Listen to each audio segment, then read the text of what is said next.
I First of all, I want to just point out that we have right now 130 screens open, which means a few more people than that. And I think it's just an example of how people, I think, really love the idea of digging in and learning a little bit more about some of the people who've been around them, who they may not know all these stories about.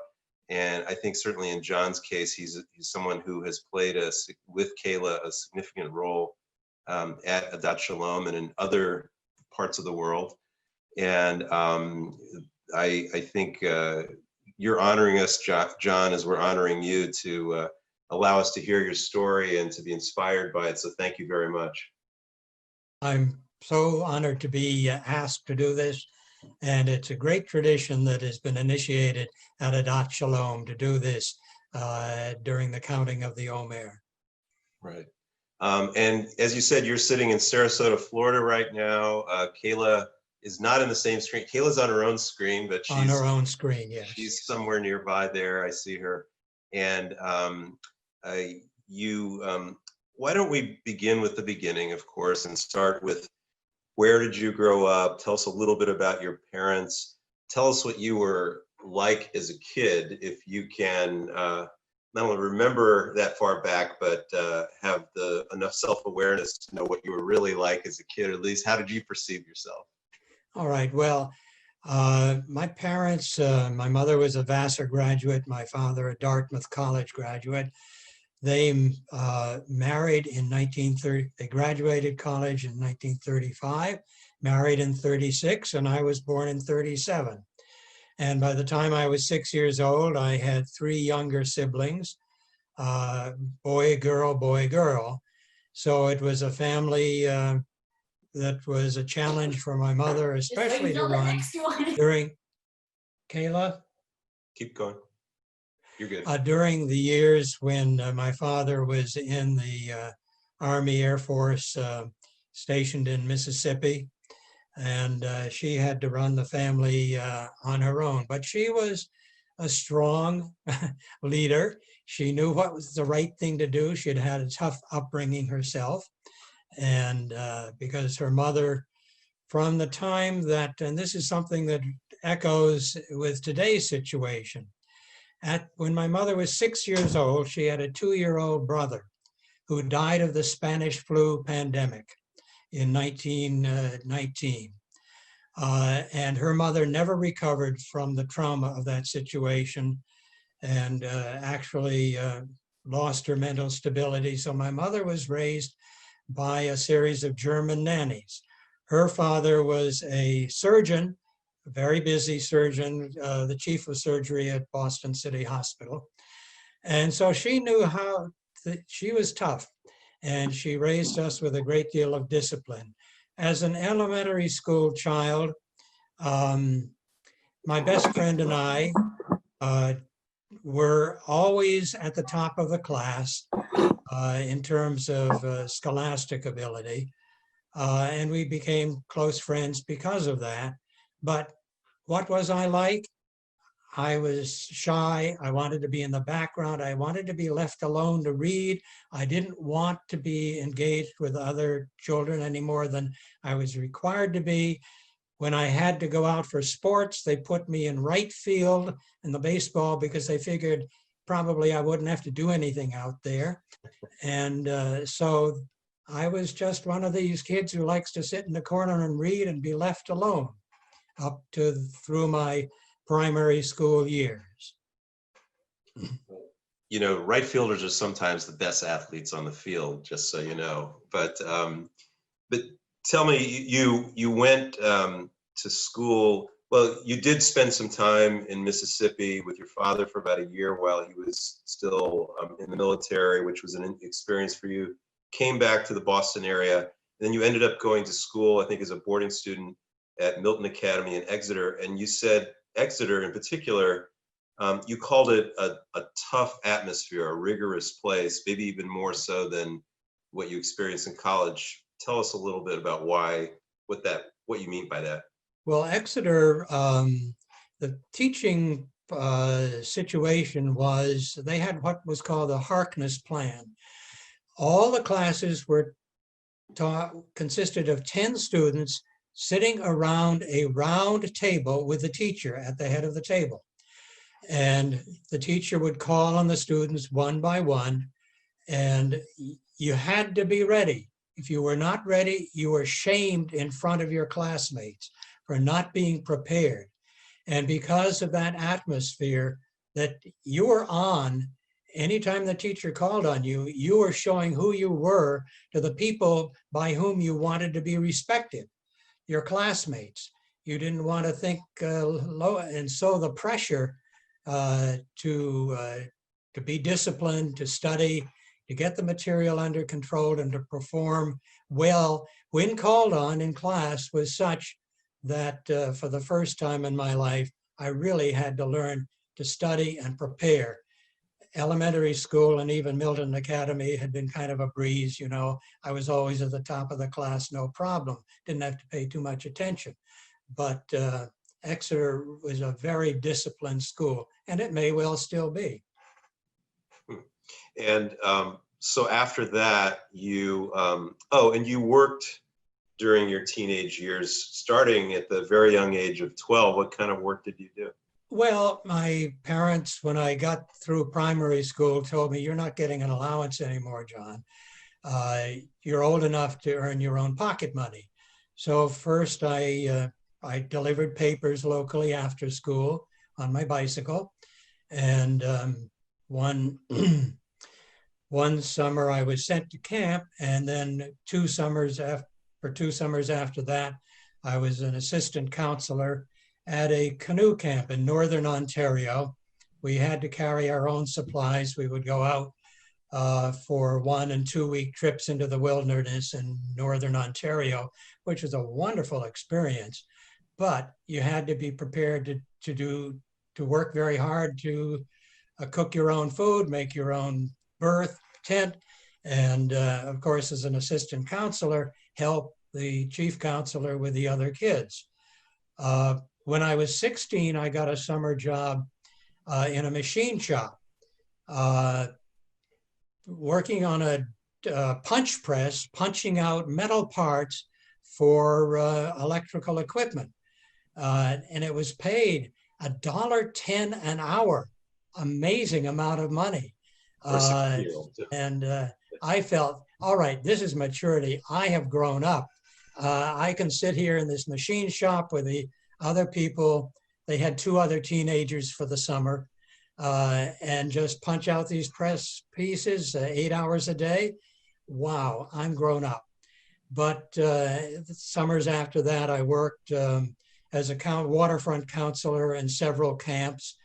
And so I was accustomed from that point on. Yes, my parents saw that I was fed, bought me my clothes, paid my tuition, but if I wanted any pocket money, it was up to me to earn it. And that was part of the disciplinary process that they thought was going to help me in life. So then at that point, you went to college, you went to Harvard for undergrad. What did you study there, and why were you drawn to what you studied? Well, I was interested in history, so I majored in history, but between my sophomore and junior year, I spent 2 months in Japan with the Experiment in International Living with a group of Americans. We lived in a Japanese home, and then we for a month, and then we traveled around the country with our peers, Japanese. The group traveling was half Japanese young people and half American young people, getting to know Japan very well. That was a cultural immersion that really led me to want to learn even more. So my concentration was in Far Eastern history, Chinese and Japanese, Korean, that whole region. But what fascinated me most in college was the student radio station. I was very active there. That was really the focus of my social life, made friends who were with friends for many years. I first, I was not allowed on the air to speak on the air because my voice was not considered suitable to be on the air. So I was a DJ behind the glass, spinning the platters on the old style equipment. And then I became the business manager and ultimately the president of the station. And during that time, the station evolved from being simply an online in the dormitory station to an FM station. That during those years, we became an FM station that broadcast in the Boston area, which it still is. So you also, I think it was, you said it was during college. Yeah, it would have been during college. You were in Army ROTC, and that kind of set you up to become an officer. You eventually, I think after graduating, you were posted to Fort Benjamin Harrison in my hometown of Indianapolis.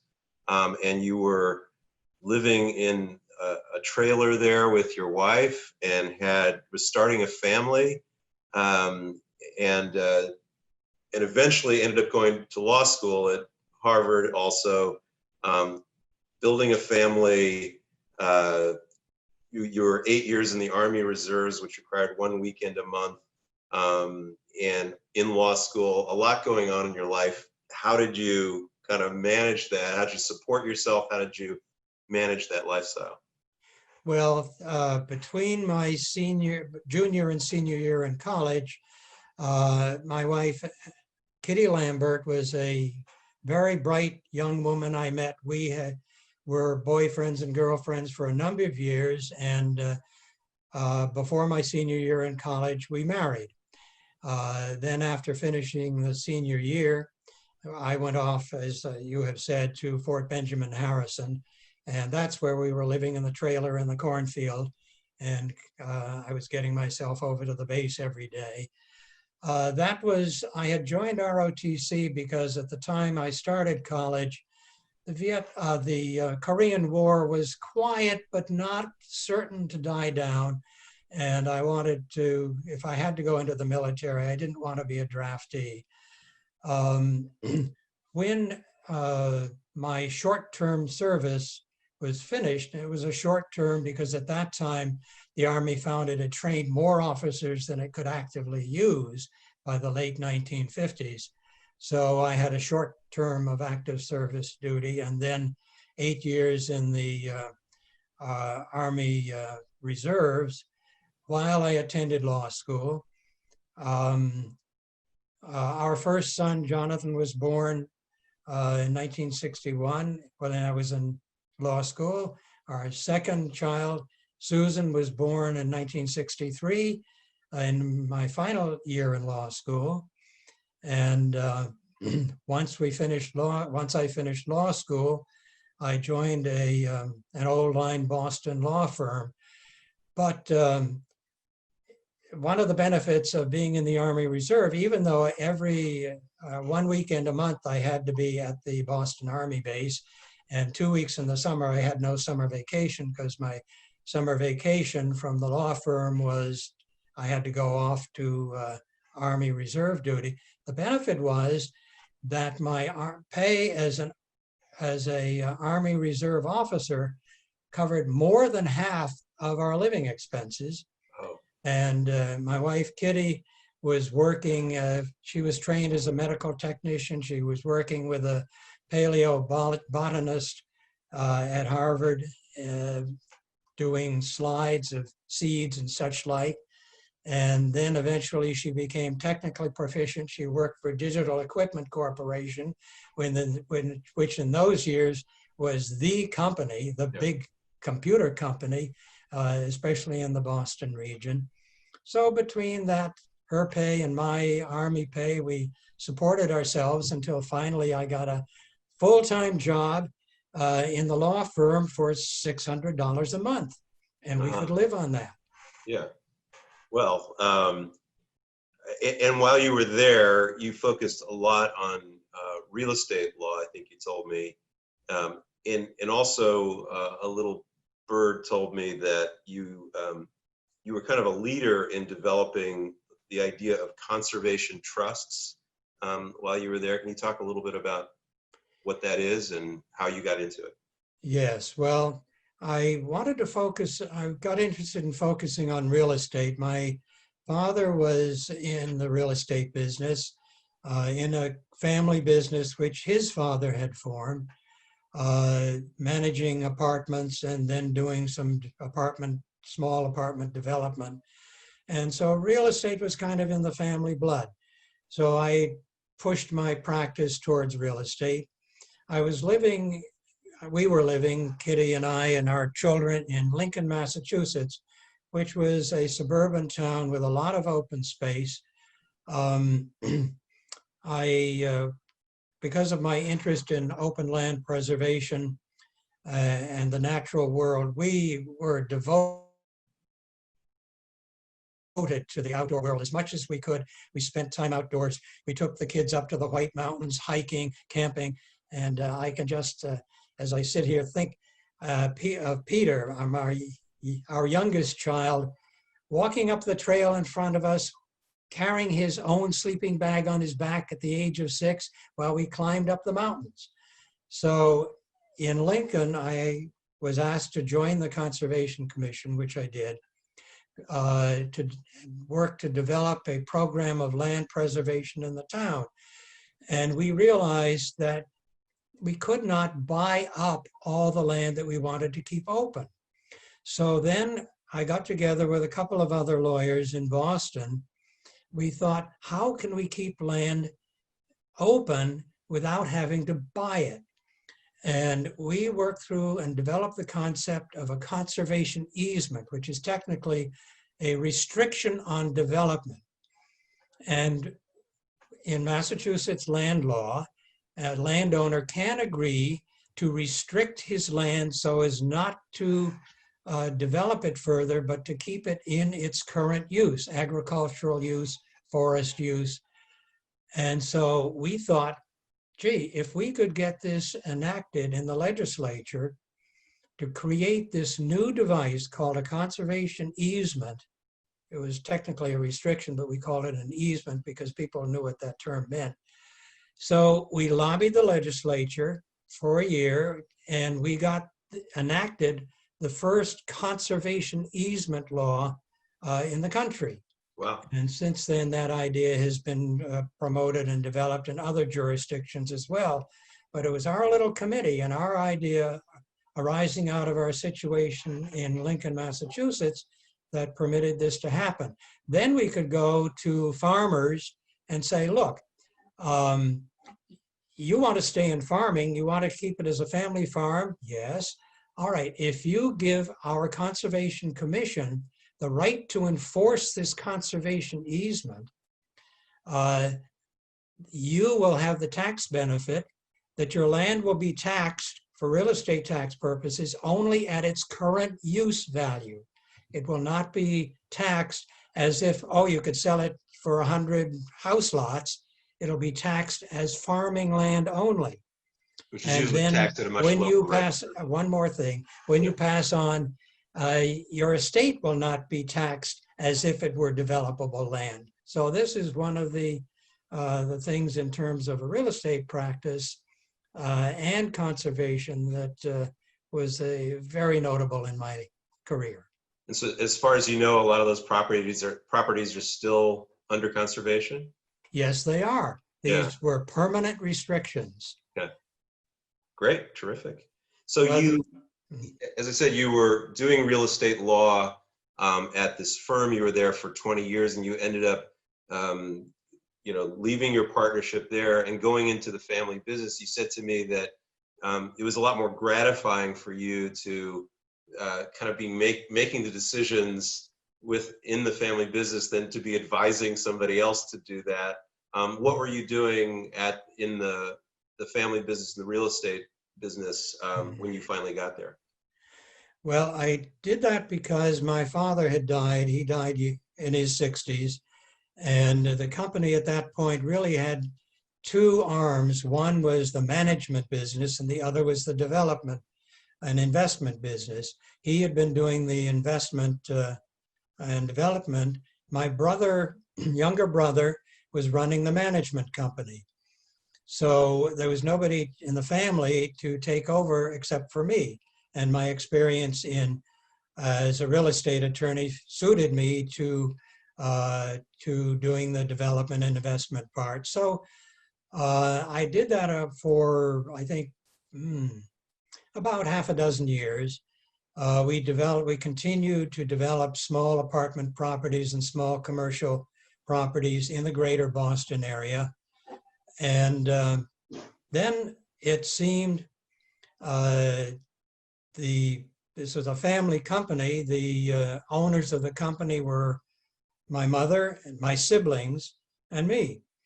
And my siblings began to get a little restive. They said, "Oh, it's all very well and good. You're employed by the company, but when do we see any benefit from it?" And at that time, the Boston real estate market was, we thought, peaking. So the decision was made, let's condominiumize as many of these apartment buildings as possible and sell them off and sell off the properties for the most part, and then break up the investment company, and everybody will get their share, either of properties or cash. And that's what we did. It took several years to do. And by the way, I should tell you also that the other part of my real estate practice before I did this, I was on a committee, a drafting committee that drafted the condominium law in Massachusetts, which was only the second jurisdiction in the United States to ever have a form of condominium. Puerto Rico had had them for a long time, but it occurred to us that this was a form of property ownership which not only Puerto Rico, but Massachusetts could benefit by having. New York, of course, had its own form of, let's say, shared ownership, but there were in cooperatives, but there were legal problems with that. The cooperative form did not work out very well, whereas the condominium ownership, everybody, you own your own apartment. And so that was the other piece of legislation that I helped lobby through the Massachusetts legislature. So let's get to 1973. And that's an important year for you because it's the year that you met Kayla. And maybe you can tell us a little bit about the circumstances around, how you met, how that progressed. Well, just step back a few years. By the late 1960s, my wife Kitty and I were not getting along. The relationship was getting worse. And after the trial separation and the getting back together again, we finally separated for good in February 1973. And I moved it back to Cambridge, which was, of course, familiar territory to me. And about 6 months later, I said, maybe I should start meeting other people. And I signed up for a talk group at the Cambridge Center for Adult Education for recently divorced and separated individuals. And in the first session, I got there, and lo and behold, as it turned out, Kayla was there along with local people in Cambridge.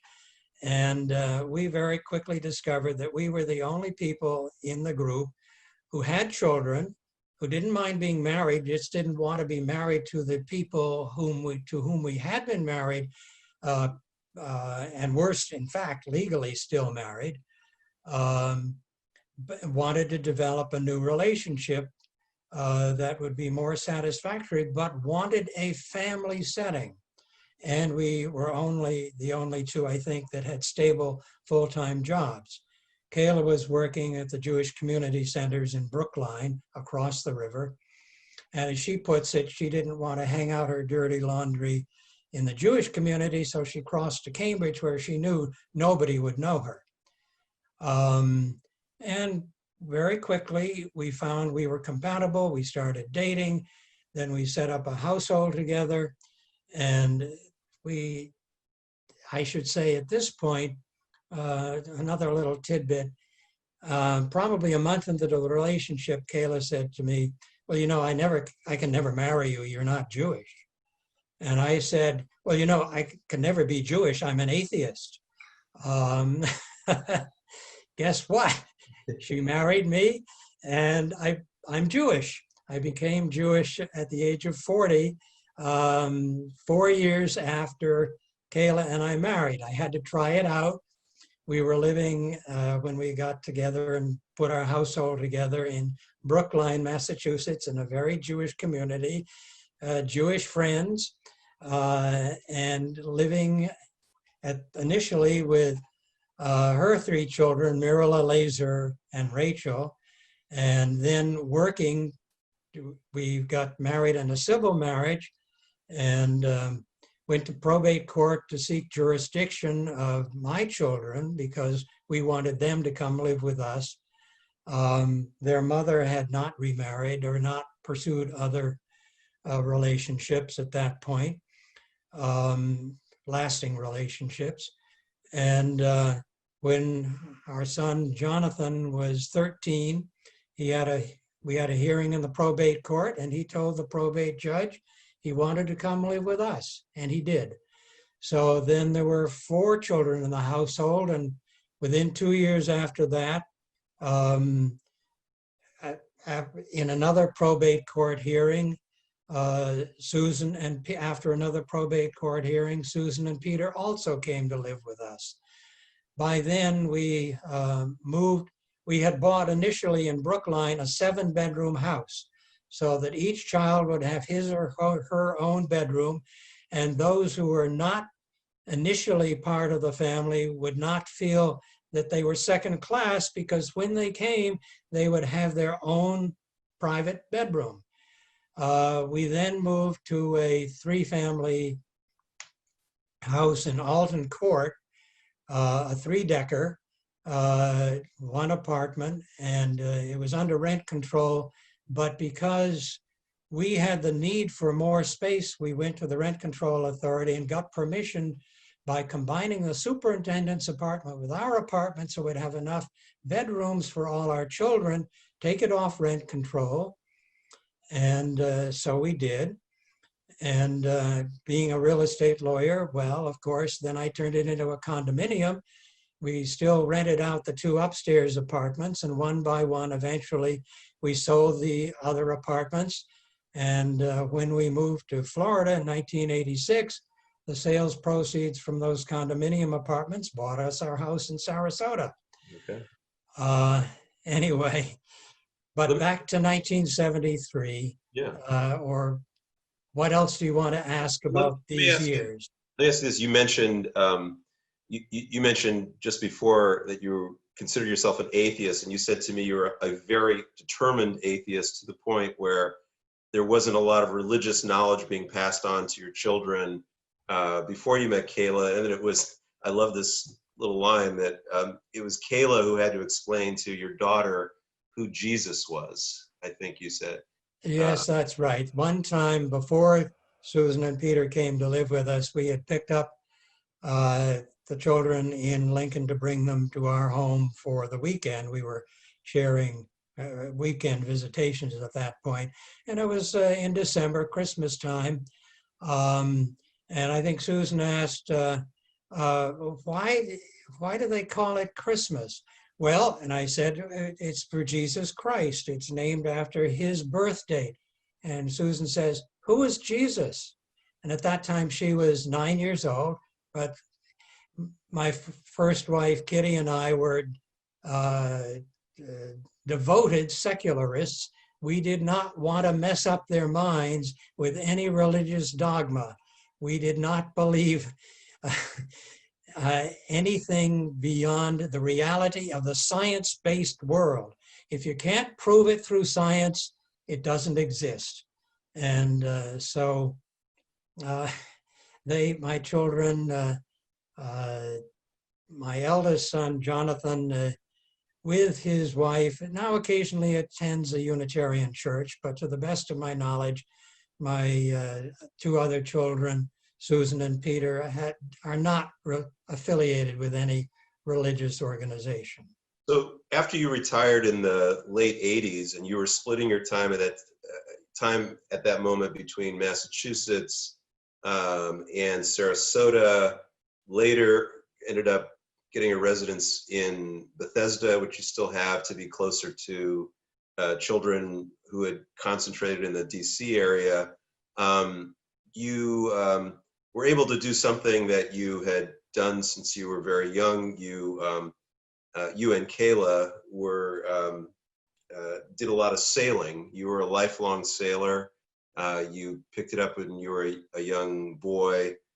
Tell us kind of about that passion and about how you played it out when you had a little bit more time on your hands after retirement. Yes, well, in the late 1970s, well, I had grown up in sailing. My father, I sailed with my father, I sailed with my grandfather. My grandfather had a 40-foot cruising yacht that he would cruise up and down the New England coast in the summer. So I was accustomed not only to small sailboats. My father would race with the local yacht club regattas, and we would go cruising in the summer up and down the coast. And I was soloing by myself in a 12-foot sailboat by the age of 7. So I'm really a lifelong sailor. So when Kayla and I built our summer house in Westport, Massachusetts in the late 1970s, the budget included a boat. So we bought a 19-foot day sailor. Of course, you had to have a boat if you were living near the water. And we started sailing. Within a very few years, we decided these boats are too small, and we ended up with a 37-foot sloop, cruising sloop in Westport, Massachusetts. And then when we went to Sarasota, Florida, well, we had to have a boat down there. So we bought a 38-foot cruising sloop there. So we would cruise with our children whenever possible in New England in the summer, and in Florida and the Bahamas in the winter. If you ask them, they will remember sailing as children with us on the New England coast, southern New England coast, and sailing with us in the Bahamas in the wintertime. Then we reached the point where we decided 2 boats is too much trouble, let's buy one, and we bought a 50-foot 2-masted sailing boat, which we sailed in Florida and the Bahamas in the winter, and then we would sail up the coast, cruise up the coast in the boat to New England and cruise in New England for a few months in the summer, and then in the fall cruise back down to Florida. And for several years we were spending 4, maybe 5 months a year living on the boat. And our children, whenever we could get them aboard, would come with us. But a lot of the time it was just the 2 of us, and we had some adventures, including some very scary adventures. There's one other marine story I would like to share. Please.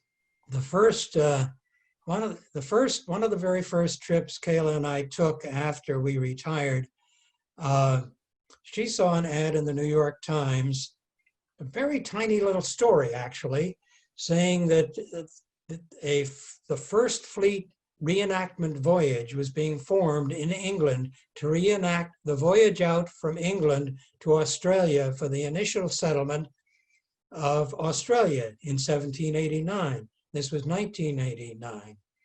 And she put the story in front of me, and I said, we got to do that. Let's find out how to sign up. So we signed up for, I'd always read everything about the sea, everything sea stories. The only thing what I liked to read best was sea stories. This was an opportunity to work as crew aboard a square-rigged sailing ship, deep ocean sailing. So we joined one leg of the voyage in the Canary Islands off the coast of Africa, sailed across the Atlantic, spent 2 months on board sailing to Rio in Brazil. Then we traveled in Brazil for a few weeks before we went home. And then the next year we went out to Australia to meet the fleet when it got there, and were aboard the ship when it entered Sydney Harbor to the great celebration in 1989. And then in subsequent years, we did a number of voyages in square rig sailing ships in Europe and in the Caribbean with people we had gotten to know on that initial voyage. And those are some of the best memories we have, and I have, of deep water sailing, which is a whole different experience than coastwise sailing, I want to tell you. And you didn't mention that those first passengers on that trip from England to Australia were prisoners and other cast-offs, right? Oh yes, that's right. The initial voyage, 1789, the people aboard the ship were prisoners. They were being taken out as prisoners rather than keeping them in prison in England to constitute the core settlers for Australia, which Britain at that time wanted to populate with its own people. So yeah, we were the prisoners, the voyage crew in the reenactment voyage. We even had T-shirts that said, "We are the prisoners." Now you and Kayla have been instrumental in several different ways in helping build some institutions in the Jewish community, including you were part of the group that led the purchase of the site that is now Camp Havaya.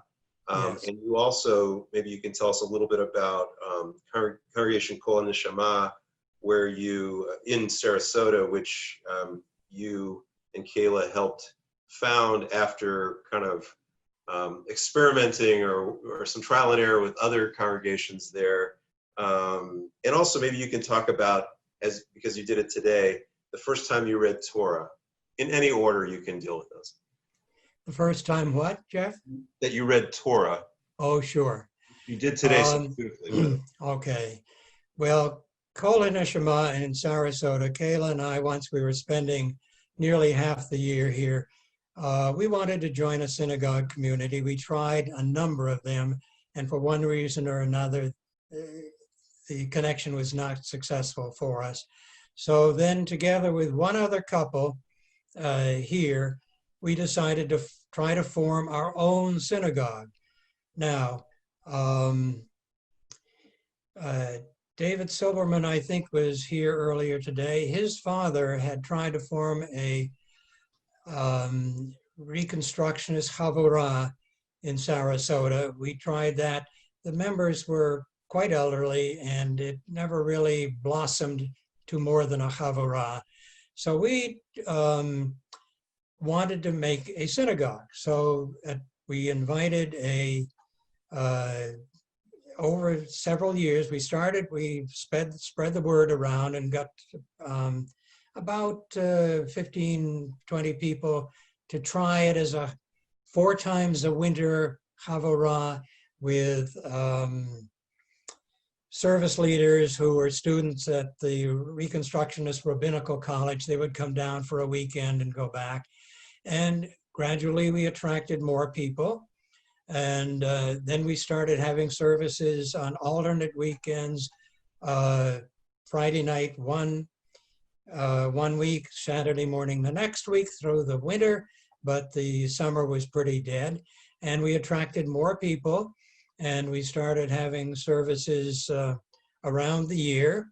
And this is now the 11th year of Congregation Kol HaNeshama in Sarasota, Florida, which has approximately 200 members, a full-time rabbi, and is a wonderful, wonderful place for community here in Sarasota. And it's one of the things that I'm proudest of having done as a Jew, to make a synagogue community that greets and is the foundation of the spiritual center for so many people here in Sarasota.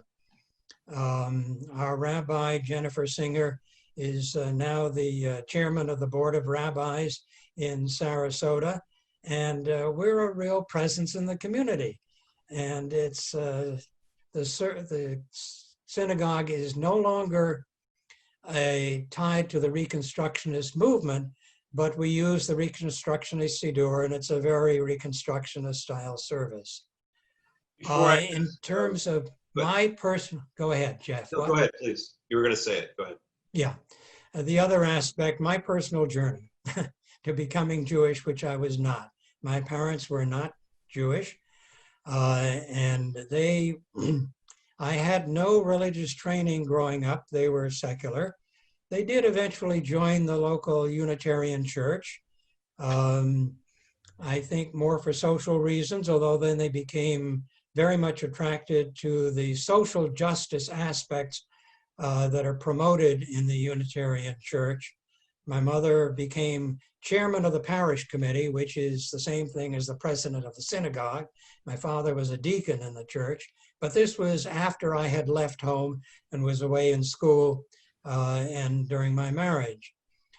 As a result of living with Kayla in a Jewish home, and one of the story anecdotes I love to tell is that at one point, Mirala was going to, her kids were going to Hebrew school. And it was Mirala, I think, who asked the question, why aren't we keeping kosher any longer? Kayla had given it up at one point. And so I said to Kayla, I think we should if the children would like to have a kosher home. She said, well, no. And I said, well, let's put it to a vote. There are 5 of us living here. Let's decide it in a democratic manner. We will take a vote. Well, all right. She said, but if I lose, I'm going to get a whole new sets of dishes and pots, right? 2 sets. Yes, I agreed. Okay. All right. We'll have the vote. And as it turned out, the vote was 3-2. Mirala, Rachel, and I voted in favor of kashrut at home. Laser and Kayla were opposed. Let the record reflect. But we did it. We got all new dishes and pots, and we have kept kosher at home ever since. So it was Kayla who taught your daughter about Jesus, and it was you who brought kashrut to the family. That's right. Well, as I learned, being an atheist, saying I can't be Jewish because I'm an atheist, that's a category error. Being Jewish is being part of the Jewish community, affiliating with a community of shared values and shared practices. Camp Havaya has it right. You behave and then you believe. You live as a Jew. And there's no catechism. You don't have to say, I believe in this and that and the other. You do in the process of conversion. And I had a conservative conversion facilitated by a family friend, Rabbi Al Axelrod, who is the Hillel rabbi at Brandeis.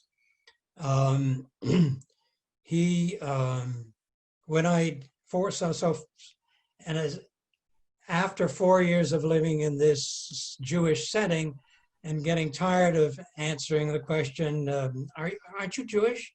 No, I'm just a fellow traveler, okay? I'm just along. I said, I want to join the community. And so he examined me on what I had studied, and I'd read a great deal of Judaism and knew what it was all about. And he quizzed me and so forth. And I said, I think you're ready. He sent me first to the Orthodox Beit Din, and they turned me down because I was driving to synagogue out at Hillel. And then I went to the conservative Beit Din. They found my knowledge satisfactory. And I went through conservative conversion, immersion in the mikveh, the whole story. And so from that point on, at the age of 40, I have been Jewish for more than half my life. And the one follow-on anecdote that this morning I chanted the 10 Commandments for the Torah school first, before the main service. I was asked to do that. Oh, okay. So when I came on this time, it was the second time the same day. And if I messed up a little bit, it was because it wasn't the first time. I wasn't quite as fresh. But well, just to your point about the category difference, I want to point out that George Dreesen said, Jewish is an ethnic designation, atheist is a philosophical designation. So I think correct. You on that one. So. And I call that a category error. Yes, a Yeah. category error. Right. Let me just very, very quickly, before I ask the very last question, there's a lot of family here now. I don't know that they're all on the same screen, but if each of you or family can just unmute yourself real quickly and just say hello, your faces will come up. There's such a big family, it'd take too long for everybody to say something. If you could just unmute and say hello, we'll see your faces. Hello. Hi. Hello. Hi, Marilla. Hi. Hello, Molly. Hi. Hi, Hello, John. Kayla. Hello, Howard and Rachel. Hello. Sue. This is their birthday.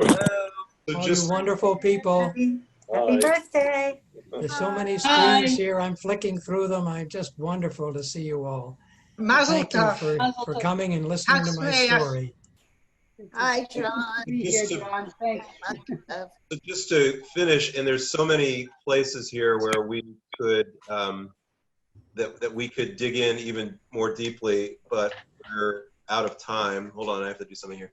I want to ask the last question, which I asked you about before, and I forgot to ask Linda last week, so I'm sorry. But what do you know now that you wish you'd known when you were younger?